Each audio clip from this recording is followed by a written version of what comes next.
Srirama society ప్రభుత్వ ఆసుపత్రి మాజీ చైర్మన్ తెలుగుదేశం పార్టీ నాయకులు కంఠమణి రామకృష్ణ మాట్లాడుతూ తెలుగుదేశం పార్టీ హయాంలోనే రాష్ట్రం అభివృద్ధి చెందిందని, ఉద్యోగ ఉపాధి అవకాశాలు కలగాలంటే తెలుగుదేశం పార్టీ హయాంలోనే సాధ్యమని తెలిపారు. 2014 నుంచి 2019 వరకు తెలుగుదేశం గవర్నమెంట్లో జరిగిన అభివృద్ధి తప్పితే వేరే అభివృద్ధి ఏమీ కూడా ఈ వైసీపీ గవర్నమెంట్లో జరగలేదు. ముఖ్యంగా యువత అంతా కూడా నిర్వీర్యం అయిపోయి ఈ రోజున ఉద్యోగాలు లేక, అలాగే భవన నిర్మాణ కార్మికులు కూడా పని లేక ఇసుక మట్టి దోచుకుంటమే జేయంగా పెట్టుకుని గతంలో ఉచిత ఇసుక జరిగేది.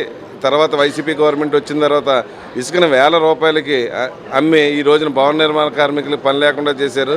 అదేవిధంగా ఇన్ఫ్రాస్ట్రక్చర్ డెవలప్మెంట్ కూడా ఏ విధమైంది జరగకపోవడం, అలాగే అమరావతి కానీ పోలవరం కానీ, అదేవిధంగా ఆ రోజున తెలుగుదేశం గవర్నమెంట్లో వేసిన రోడ్లు తప్పితే కనీసం ఒక తట్టడ మట్టిని వేసిన పాపాన్ని కూడా ఈ వైసీపీ ప్రభుత్వం లేదు. బట్టలు నొక్కుతున్నానని చెప్తున్న వైసీపీ గవర్నమెంట్ ఒక పక్కన బట్టలు నొక్కుతా రెండో చేతితోటి ఒక 10 రూపాయలు ఇచ్చి 100 రూపాయలు లాక్కునే పరిస్థితి ఈరోజు ఉంది.